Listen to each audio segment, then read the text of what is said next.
Sandra here from Creating Spain, and today's video is on optical illusions. Now you can use these simple illusions for cards, for wall art, gift tags, whatever you like. They're great fun, and the optical illusion has been known for many years, and it's coming back into fashion. So this is how to create it in Shortcuts a lot.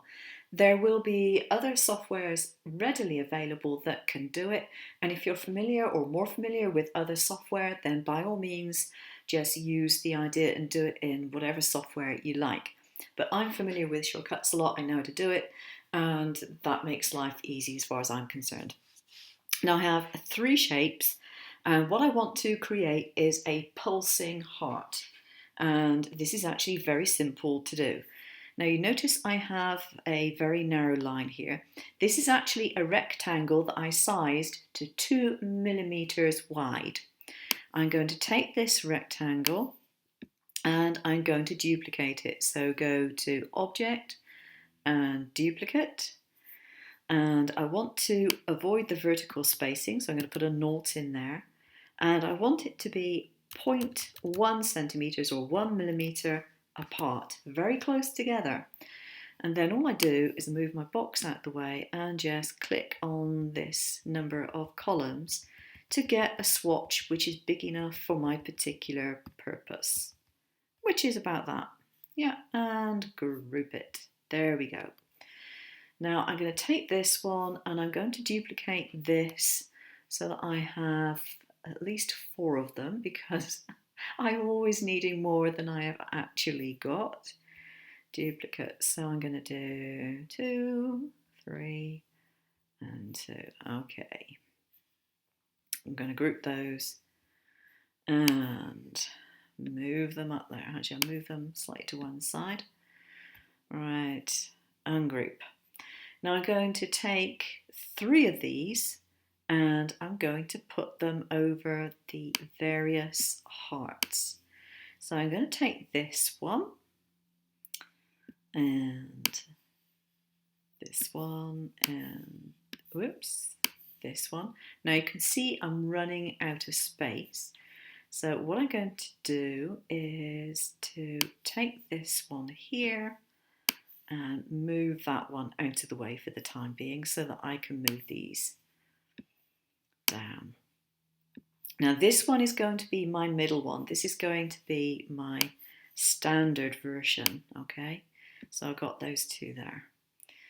Now, when you've done it, make sure the hearts are in the center of that for the time being, okay? This is just your starting off point. So that's in the center. They're all positioned in the same way in the grids. Now for this particular one, the top one, you want to move it over 2 millimeters to the left, okay? Now as it happens, in my preferences, I have got it set up so that my arrow key increment is 2 millimeters, okay? So all I've got to do is to select this grid here and move it 2 millimeters to the left. Now because I'm keeping this one stable, that one be to the left, that one's in the middle, so I don't have to move that one at all, and this one I'm going to move to the right, again by 2 millimeters. Now what you need to do is select all that lot and go to Path, Back minus Front, and you get this. Do this one, Path, Back minus Front. Takes a little bit longer for that one. There we go. And this one, Path, Back minus Front.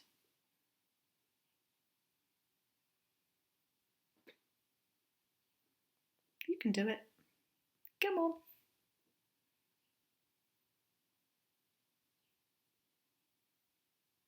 It's obviously working very hard. It's gone to sleep. Perhaps I should have a little nap as well. There, oh, wrong way around. That was not what I intended. Okay. Right, let's go. Arrange, right to front. Let's line this up again. Okay, in the center. And path. There we go. Now, I've got all these. And you can right-click, path, object to path. Right-click, path, object to path. This may make it quicker to maneuver things in the future if you need to. There we go. Now, if I line these all up now and put them into the center, we get this. Now, if I take one of these, you should, hopefully, fingers crossed, be able to see the effect. I'm just going to hold down the arrow key. And there we have our pulsing heart. There we go. Now, you don't have to have a standard pulsing heart. You can do lots of different shapes. It does work better with solid shapes, but even with the same shape, you can get different ideas. Now, if I just click off the keep proportions and just make this longer, move it up and make that longer. Okay, I can move these hearts to different places and get different effects. Now, basically, you get the moving effect because the black lines obscure part of the design or don't obscure it, as the case is. And you can play around with this until you get the effect that you particularly like. So you can see the big one flashing, and then you get those flashes. So you see you get a different effect by moving them. But move them in increments of 2 millimeters. And if it stops moving, it's obviously in the wrong place. So move it by another 2 millimeters and you might get the result that you're after. So that's how you actually get it on screen. Now, how does this translate into a physical thing? Well, very simply, you can either make a stamp of that. If you're into making your own polymer stamps, you can do it. If you're not, you can just print the image out on paper or card as you would normally. You don't have to do anything else. With this, what you need to do is to either print the black lines onto acetate, which I can't actually do because my printer doesn't print on acetate very well, and I don't have nice clear acetate to print on, and I can't be bothered to buy expensive acetate to do this. So what I do is I cut out the black vinyl, kiss cut on a piece of acetate, or in my case, I just get these cheap folders that you put documents in, and I cut them up, and I use those sheets. I think they're called letter folders, and you can buy them in all sorts of stationers, WH Smith. I buy them in the Chinese shops. You can buy them in packs of 20, 10, 500, whatever. I buy lots of them for my stamp making processes. But basically what you need to do is to design it so you have 2 millimeter black lines with a 1 millimeter space, and make sure that when you subtract, you do it with the same thing. And there we go. So when you construct your item, you cut out a piece of your acetate that's got the stripes on, and you can move it over the move it over the printed design, and it will do the moving. Keep watching for the next piece of video which shows you how to make the card to put this design in. Now, this is the one that I did in the instructional video, so it is just a heart. And what I've done is I have taken the measurements of the back of the card, which is this bit here without this join strip, which is 5 by 5.5. I like quite squarish cards for doing this. And it's the sort of card that you would be familiar with if you've done peekaboo cards. It's the same mechanism, very slightly altered, but it is the same mechanism. Now, because of the nature of the beast, this image has to be lined up with a grid. And it's quite difficult to line this up. If you just have an image on its own, it's quite difficult to get it lined up in the center of the back of the card and make sure it's not ever so slightly off. So what I did when I created this file is I put it into a square the same size as the back of the card. So therefore, when it goes in there, it will be A, in the center, and B, straight, which makes life a lot easier. Okay, if it isn't straight, the illusion doesn't work, and it doesn't have to be far off for it not to work. So that's what I've done. So this is the front of the card, and this is where the grid fits. Eventually it goes in there, and this is the inside panel of the card.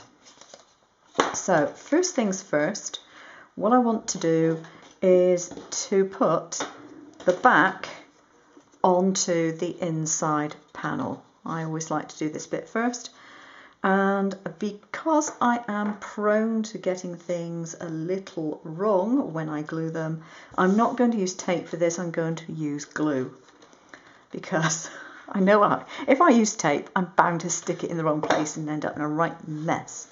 So that's what I'm going to do, and I'll come back in a second when I've done.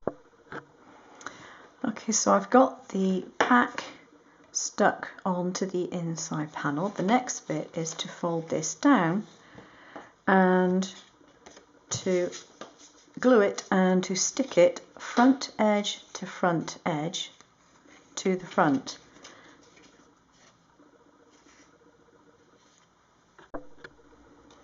So we want a generous amount of glue on here because we don't want it coming apart. I'm using a fast drying wood glue, so as long as it keeps coming out, it'll be fine.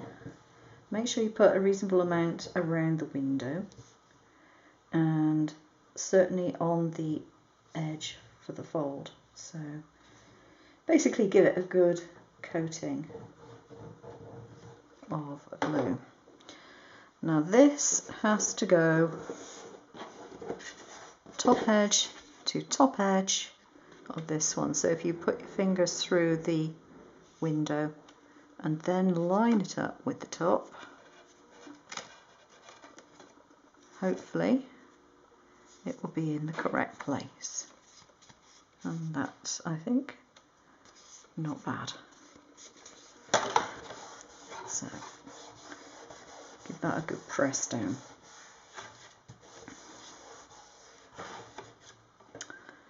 Right, so that bit's done. So we've got the basic part of the card, get it out the right way.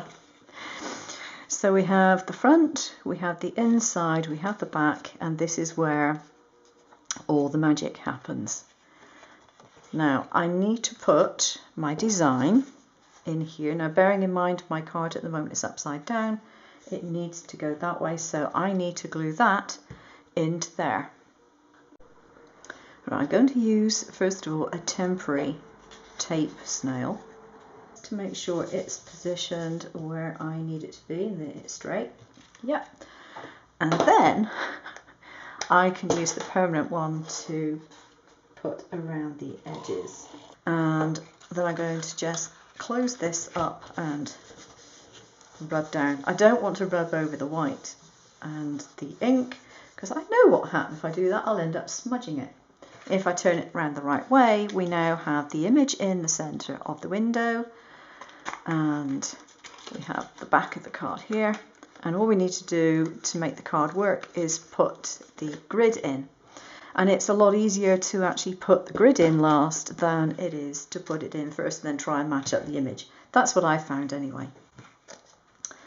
So the grid can go in like so. Now what I want to do is to make sure that when the card is closed, you can actually see the heart.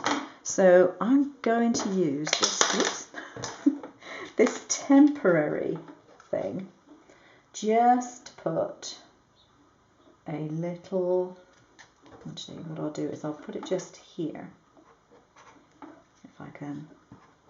No, it doesn't want to do that because it's on vinyl. Okay, I won't do that. Right, that's the image that I want. So I'm going to be really brave and I'm going to put some adhesive on here. But what I'm going to do is use the temporary one again. I moved it. You see, you've got to be so careful. Get it lined up perfectly.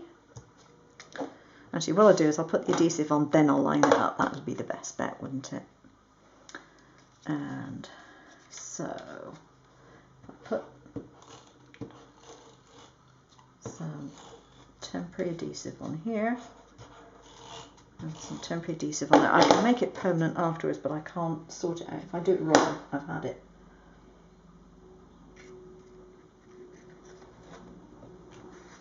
So flick. It's moved again. No, I moved it. Told you lining it up was the most difficult bit. And it is. Right, let's have another go. Okay, what I'll do, thinking about it, I'll get some tape, some temporary tape, and stick it in place, and then it can't move. Right, I had a bit of an experiment and found the easiest way to get this positioned. What I decided to do was to put it on here with a temporary adhesive, lining it up so that it is straight with the edge there, because I know that the heart is straight vertically up and down, it's fine.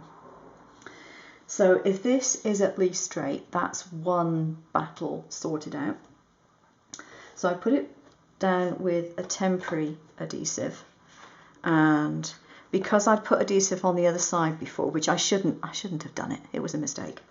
This is the vinyl side up, by the way, and this bit has to run within the card, so you don't want anything sticky remaining on there. So I just covered the bit of glue that I put down, I just covered it with a piece of sticky tape, that's all. Okay, so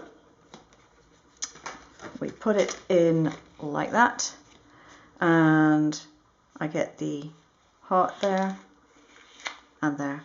I don't think it actually, I was worried about making sure that you could see the solid heart when it was flat, but I don't think that actually matters, because with the shape you can see the shape anyway, it's obvious what it is. So you get the effect when the card is opened. So what I can do now is make this stay put with a permanent adhesive, and for that I need a double-sided tape. What I need to do is work out how much tape I need, about so.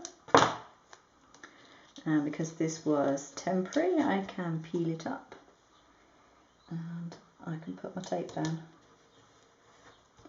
That definitely makes it a bit easier doing it temporary first, and then putting down the real stuff. There we go. And another piece of tape, about so.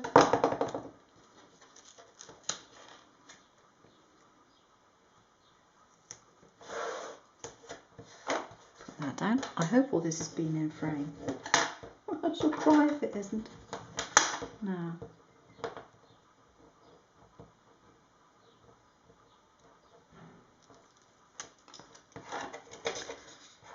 Make sure it's all nice and flat as you smooth it down. You don't want it curved. There we go. Oh, fingers crossed that this is now going to work. I've got a little extra in there, which I think I need to trim. Scissors. I've put it ever so slightly into the fold, so I'm just going to trim off that little extra bit.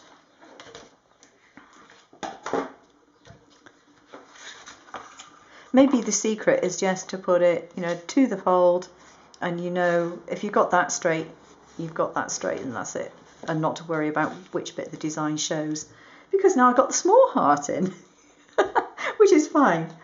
It's better than I thought. There we go. And it opens. Now the only other thing that I want to do is to put a tiny bit of double-sided tape just on the inside at the back to help keep the card closed. You don't want to put tape up there. I found out from my cost that if you put tape up there, you end up with a creased inside of the card because of the way the mechanism works. And make sure, obviously, that you don't put anything over this. Okay, so that particular piece of tape I'm going to cut down still further. I could have put that up slightly. I made my grid ever so slightly bigger than it needed to be. I'm going to trim that extra bit off just in case it's going to get in the way.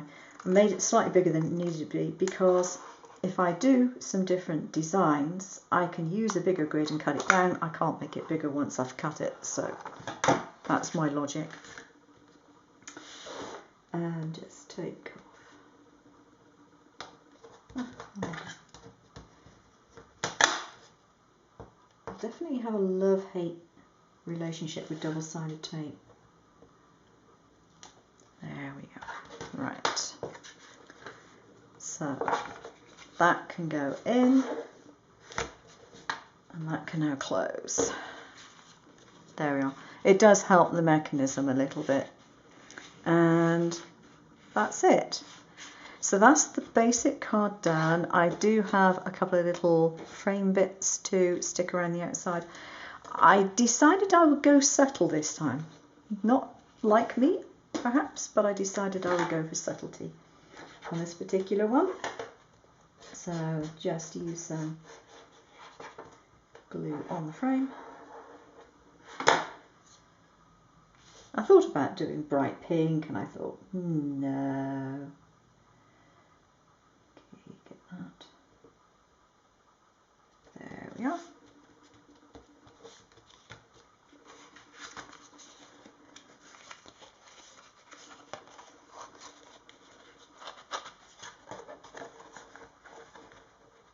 That's got stuck on the tape. Why did it get stuck on the tape? No particular reason by the looks of it. Right. Okay, let's open that up. Okay, it didn't get stuck on the tape. It got stuck on this little bit here, and what I forgot to do, and I usually do it with cards, is I put a strip of sticky tape over the join because it helps the card go through properly. And I've probably wrecked my tape. No, I still got that. It would help if I put the back in, wouldn't it?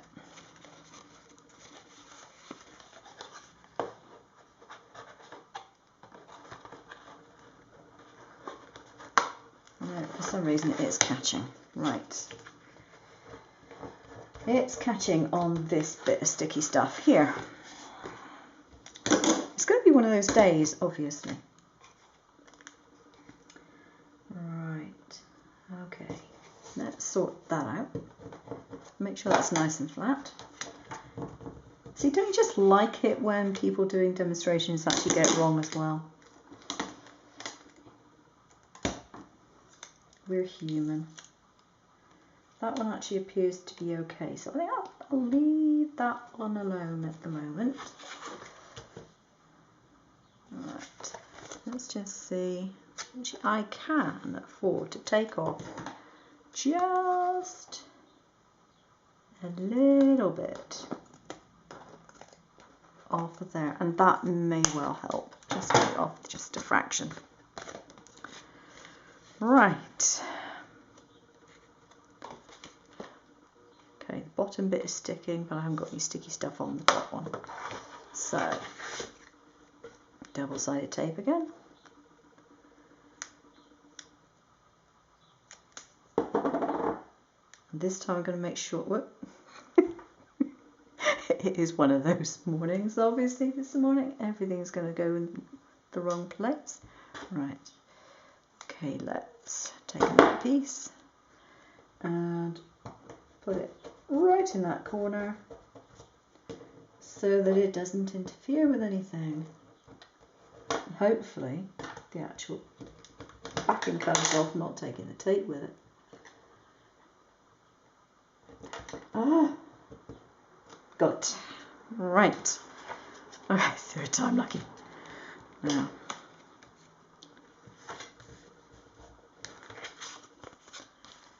that's better. There we go.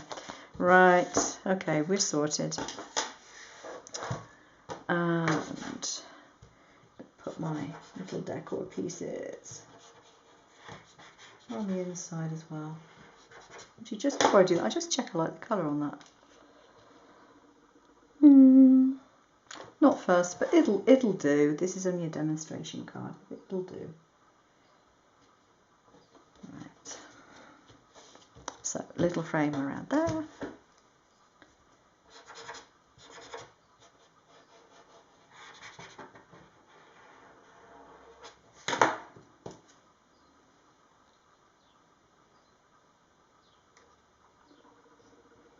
And try and get it lined up roughly. I think that's about right. There we go. Okay, so that is the basic card. It's not got the embellishments, the sentiments, and all the various niceties on it, but that is the card, and it now works beautifully. So to recap, put your design in first. Make sure your design is truly vertical. If you don't print it out, if you're going to be stamping it, with stamps that you make or whatever, then just make sure that you put some vertical lines in to line up your stamp. What I also did, I haven't got my stamp to hand, but the actual stamp itself, I drew a vertical line on the back of it so that I know that if I line it up on my stamp block with the vertical lines, I can then line it up on the card so that it works. And there we go. I think that's pretty good. It's not that difficult. It's just obviously one of those mornings as far as I'm concerned. But you can learn from my mistakes. I'm quite happy to be the guinea pig here. And now that I've made all the mistakes, there's no excuse for you to do it, is there? That's my story and I'm sticking to it. Thought I'd show you the finished card. I've kept it very, very simple. I tied a ribbon around the inside, put a couple of little hearts on, put some sequins on, and I also added some little diamante to the ribbon and some more sequins on the front. I haven't added a sentiment because I have no idea what I'm going to use this card for, to be quite honest. But there we go, that's the finished item. Thanks for watching, bye.